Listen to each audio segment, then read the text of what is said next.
Shalom, selamat pagi, selamat berjumpa kembali dalam Renungan Harian Toraya pagi hari ini, Selasa 18 Agustus 2026. Sebelum kita membaca dan merenungkan firman Tuhan, mari kita berdoa. Bapa kami yang di sorga, kami bersyukur atas penyertaan-Mu di pagi hari ini. Bukalah hati dan pikiran kami agar kami dapat memahami firman-Mu, menerima nasihat-Mu, dan menerapkannya dalam kehidupan kami sehari-hari. Kiranya renungan ini menjadi kekuatan, penghiburan, dan tuntunan bagi kami. Dalam nama Tuhan Yesus, kami berdoa. Amin. Bacaan kita pada pagi hari ini terambil dari 1 Yohanes pasal 4, ayat yang pertama hingga ayatnya yang ke-6. Roh Allah dan roh antikristus. Saudara-saudaraku yang kekasih, janganlah percaya akan setiap roh, tetapi ujilah roh-roh itu, apakah mereka berasal dari Allah? Sebab banyak nabi-nabi palsu yang telah muncul dan pergi ke seluruh dunia. Demikianlah kita mengenal roh Allah.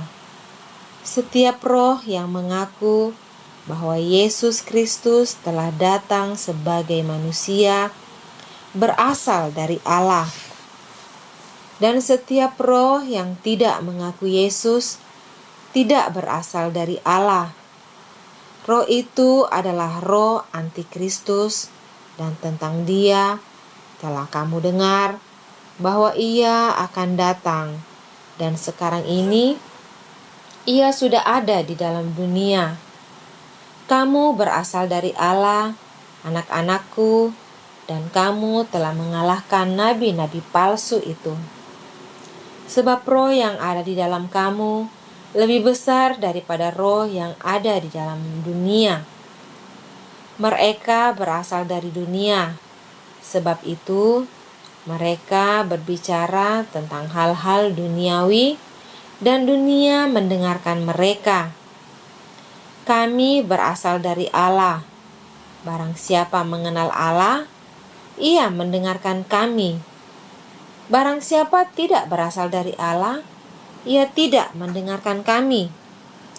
Itulah tandanya roh kebenaran dan roh menyesatkan. Amin, firman Tuhan. Bapak, Ibu, saudara-saudara terkasih dalam Tuhan Yesus Kristus, renungan kita pada hari ini diberi judul Hidup dalam Tuntunan Roh Tuhan. Dalam bahasa Toraja, tuo lan pangantakna pena amasalo. Kepercayaan seseorang terhadap sebuah ajaran akan sangat menentukan perbuatan-perbuatannya. Dengan kata lain, ajaran menjadi kekuatan yang menggerakkan seseorang untuk melakukan sesuatu. Bagi orang Kristiani, firman Allah sekaligus menjadi rohnya dalam melakukan kehendak-Nya.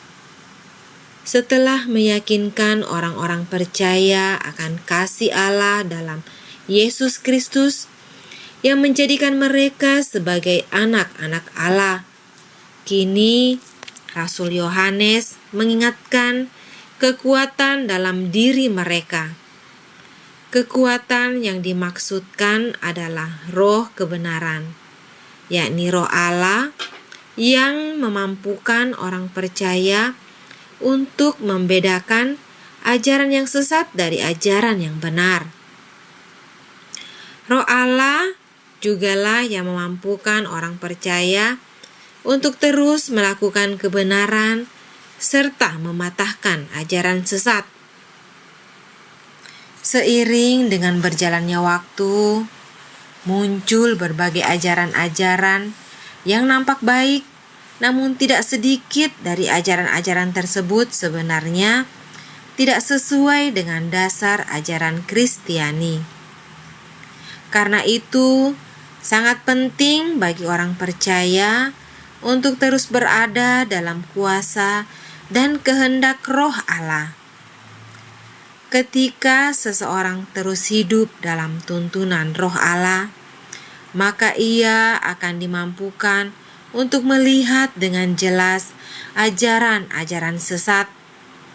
Ajaran tersebut pada dasarnya hanya mencari kesenangan duniawi dan bersifat sementara serta berpusat hanya kepada diri sendiri.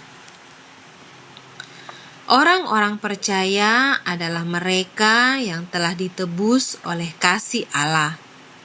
Melalui pengorbanan Yesus Kristus, kehidupan orang-orang percaya merupakan kehidupan yang senantiasa dituntun oleh kebenaran dan berpusat pada Kristus. Artinya, apapun yang diperbuatnya, semua sebagai persembahan syukur untuk kemuliaan Tuhan. Amin. Demikianlah firman Tuhan yang sudah kita baca dan renungkan pada pagi hari ini. Kiranya kita dimampukan untuk tidak hanya mendengar firman, tetapi juga melakukannya dalam kehidupan kita sehari-hari. Mari kita berdoa. Bapa kami yang penuh kasih, terima kasih untuk firman-Mu yang telah kami dengarkan pada pagi hari ini. Kiranya firman-Mu menjadi pedoman dan kekuatan bagi kami dalam menjalani kehidupan. Kami berdoa bagi kami yang akan melaksanakan tugas dan pekerjaan kami sehari-hari. Berikanlah kesehatan, hikmat, kekuatan, dan penyertaan-Mu, agar setiap pekerjaan yang dapat kami lakukan dengan baik dan penuh dengan tanggung jawab.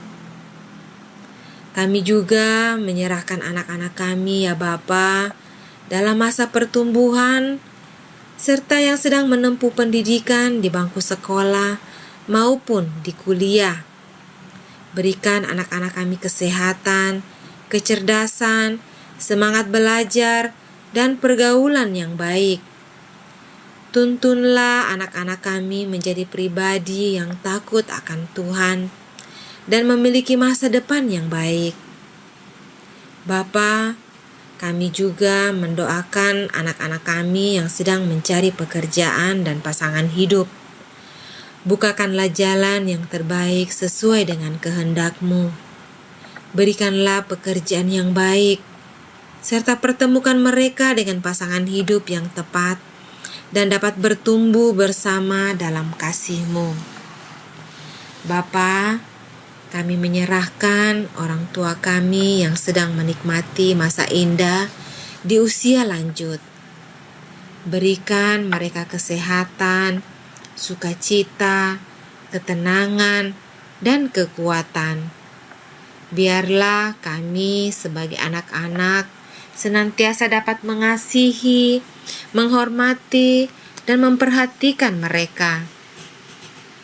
Kami juga berdoa bagi semua saudara, keluarga, dan orang-orang yang sakit. Jamahlah dan pulihkanlah mereka ya Bapa. Berikan mereka kekuatan, serta penghiburan, dan sertai setiap proses yang mereka jalani. Kiranya penyertaan dan berkat-Mu menyertai kami sepanjang hari ini.